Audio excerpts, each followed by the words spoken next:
Praise the Lord everyone. सबको जय मसीह की। मुझे पूर्ण आशा है कि प्रभु की कलीसिया बहुत ही खुश है, स्वस्थ है और प्रभु की महिमा कर रही है। तो कल हमने बात करी थी कि हमें प्रभु ने क्या अधिकार दिए हैं और हमें किस तरह से अपने अधिकारों का इस्तेमाल करना है। कैसे बीमारियों को डांटने का अधिकार है, लताड़ने का अधिकार है, हर तरह के कलेश को डांटने का अधिकार है। आज हम बात करेंगे कि क्या अधिकार हैं जो हमें नहीं दिए गए हैं। अधिकार बहुत सारे दिए हैं, उनको कैसे यूज करना है ये भी हमने बात करी थी। आज हम बात करेंगे कि क्या अधिकार हैं जो बिल्कुल हमें नहीं दिए गए हैं। लेकिन उससे पहले सबसे पहले हम प्रभु का धन्यवाद करेंगे इस समय के लिए, परमेश्वर जी, जो आपने हमें दिया है। परमेश्वर जी, मैं वनीता और आपकी सारी कलीसिया जो भी मुझे इस टाइम देख रही है, सुन रही है, सारी हम सब एक साथ मिलकर आपका धन्यवाद करेंगे। परमेश्वर जी, हम बहुत बहुत धन्यवाद करते हैं आपका। सब जन अपनी आंखों को बंद करेंगे और प्रभु का धन्यवाद करेंगे। हे परमपिता परमेश्वर, आप अत्यंत महान परमेश्वर हो, सर्वशक्तिमान परमेश्वर हो। आप दयालु, अनुग्रहकारी, विलंब से कोप करने वाले, अति करुणामय परमेश्वर हो। आप अंधों को आंखें देने वाले परमेश्वर हो, झुके हुओं को सीधा करने वाले परमेश्वर हो। आप रोगियों को स्वस्थ करने वाले परमेश्वर हो, हर तरह की बीमारी से हमें बचाने वाले परमेश्वर हो। आप किंग ऑफ किंग्स हो, आप लॉर्ड ऑफ लॉर्ड हो, आप राजाओं के राजा हो। मैं वनीता और आपकी जितने भी कलीसिया, जितने भी लोग इस वक्त इस वीडियो को देख रहे हैं, सुन रहे हैं, हम सब मिलकर आपका धन्यवाद करते हैं। परमेश्वर जी, धन्यवाद। प्रभु के धन्यवाद में आज हम पढ़ेंगे परमेश्वर का प्रेम, भजन संहिता 103। सब जन अपनी बाइबल निकाल सकते हैं, अपनी बाइबल से पढ़ सकते हैं। भजन संहिता 103, परमेश्वर का प्रेम। हे मेरे मन, यहोवा को धन्य कह। हे मेरे मन, यहोवा को धन्य कह और जो कुछ मुझ में है वो उसके पवित्र नाम को धन्य कहे। जो कुछ मुझ में है वो उसके पवित्र नाम को धन्य कहे। हे मेरे मन, यहोवा को धन्य कह और उसके किसी उपकार को ना भूलना। वही तो तेरे सब अधर्म को क्षमा करता है और तेरे सब रोगों को चंगा करता है। वही तो तेरे प्राणों को नष्ट होने से बचा लेता है। वही तो तेरे प्राण को नष्ट होने से बचा लेता है और तेरे सिर पर करुणा और दया का मुकुट बांधता है, जिससे तेरी जवानी उकाब के समान नई हो जाती है।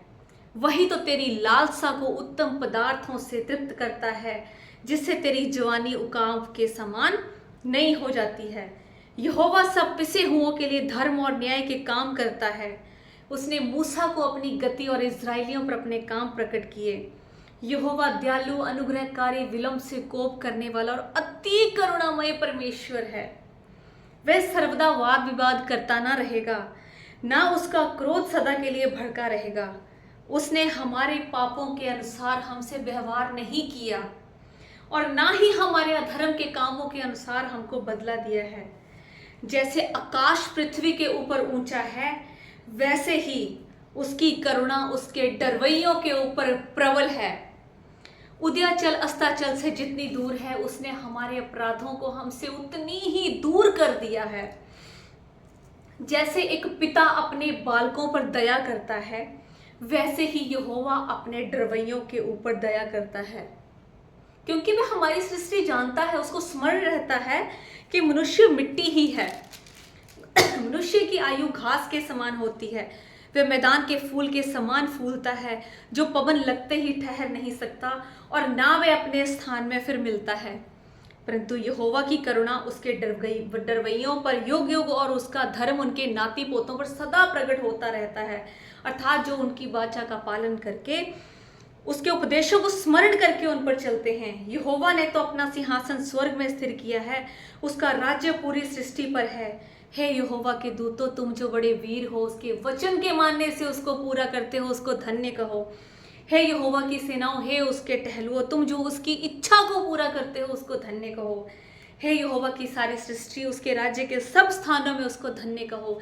हे मेरे मन, तो यहोवा को धन्य कह, धन्य कह। बहुत धन्यवाद करते हैं परमेश्वर जी आपका। परमेश्वर जी, आज हम बात करेंगे कि क्या अधिकार हमें है जो हमने उपयोग करने हैं, यूज करने हैं, और क्या अधिकार नहीं है। आज आज हम सब मिलकर यही विषय पे बात करेंगे कि कौन से अधिकार हैं जो हमारे लिए नहीं हैं।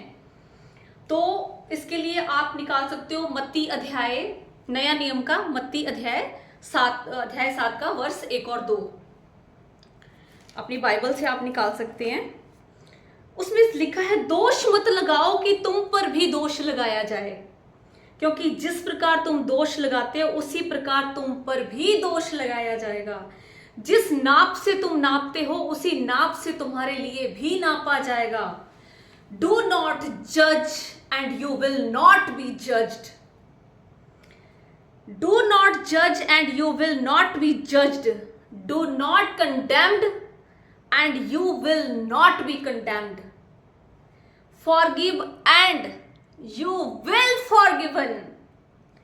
Forgive and you will be forgiven.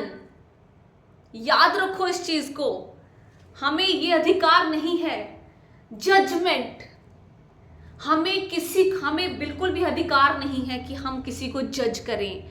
आप लूका का अध्याय 6 का वर्ष 37 निकालो, उसमें भी यही लिखा है, दोष मत लगाओ तो तुम पर भी दोष नहीं लगाया जाएगा। दोषी ना ठहराओ तो तुम भी दोषी नहीं ठहराए जाओगे। क्षमा करो तो तुम्हें भी क्षमा किया जाएगा। क्षमा करोगे तो तुम्हें भी किया जाएगा, माफ करोगे तो तुम्हें भी किया जाएगा। अगर हम अपने जीवन में किसी को, अपने कोई हमारे रिलेटिव्स में, फ्रेंड सर्कल में, पूरे कहीं पर भी कोई है जिसको हम उसकी गलती के लिए माफ नहीं कर पा रहे हैं, तो प्रभु हमें भी माफ नहीं करेगा। हम माफ करेंगे तो हमें माफी दी जाएगी, क्षमा करेंगे तो क्षमा मिलेगा।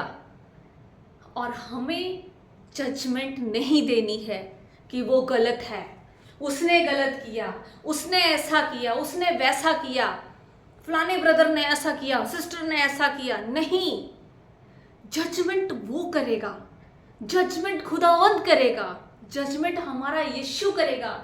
ये अधिकार उसको है, ये अधिकार हमें नहीं है। जजमेंट हमारे लिए नहीं है। हम किसी को जज नहीं कर सकते, हम इंसान हैं। प्रभु ने हमें अधिकार दिया, बीमारियों को डांटो, नेगेटिव रिपोर्ट्स को कैंसिल करो, अपनी बीमारियों को गॉसिप मत बनाओ, लोगों को फोन कर करके कि मैं बीमार हो गया, मेरा फलाना बीमार हो गया, कोई बीमार है तो उसको ये बीमारी हो गई है, ये है वो है। वो इधर से सुनेंगे, इधर से निकाल देंगे, और आपकी बीमारी, आपका दुख, आपका कष्ट लोगों की चर्चा का विषय बनेगा। अपनी प्रॉब्लम्स को, अपनी बीमारियों को चर्चा का विषय मत बनाओ, उसको गॉसिप मत बनाओ, उसको टॉपिक मत बनाओ। प्रभु के सामने आओ, अपने अधिकारों को यूज करो और जजमेंट से बचो। हम जज नहीं करेंगे तो हमें भी जज नहीं किया जाएगा। हम माफ करेंगे तो हमें भी माफ किया जाएगा। हम अच्छाई करेंगे तो हमसे भी अच्छाई की जाएगी। सो मेरी प्यारी कलीसिया, जो प्रभु की बहुत ही प्यारी कलीसिया है, इस ब्यूटीफुल क्रिएशन में ब्यूटीफुल सी कलीसिया है परमेश्वर की, जजमेंट को बंद करो, अपने राइट्स को यूज करो, क्षमा, माफ करना सीखो, माफ करना सीखो। भाई ने गलत कर दिया, बहन ने गलत कर दिया, पड़ोसी ने गलत कर दिया, दोस्त ने गलत कर दिया, वो चीटर है, वो धोखेबाज है, वो ऐसा है, वो वैसा है। नहीं, प्रभु से उनके लिए माफी मांगो। प्रभु तेरे बच्चे हैं, उनको नहीं पता वो क्या कर रहे हैं, उनको माफ कर परमेश्वर। मैं उनकी तरफ से, उनके लिए मैं तुझसे उनके लिए क्षमा याचना मांगती हूँ। मैं क्षमा मांगती हूँ उनके लिए, तुम्हारे लिए मैं क्षमा मांगता हूँ। ना कि खुद ही जज करो कि वो गलत है, वो गलत है। नहीं, हमें ऐसा नहीं करना है।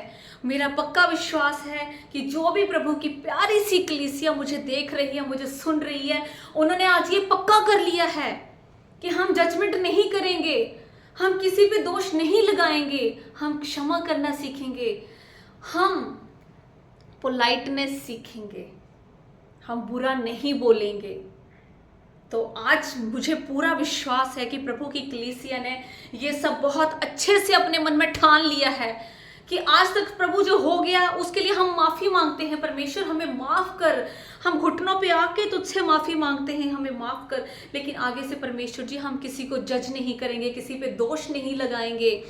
हमें जो तूने अधिकार दिए हम अपने राइट्स को यूज़ करेंगे, लेकिन हम अपने राइट्स को दूसरों को जजमेंट में नहीं लगाएंगे। मैं बहुत विश्वास करती हूँ प्रभु की कलीसिया ने आज ये बहुत अच्छी बात अपने मन में ठान ली है, पक्की कर ली है।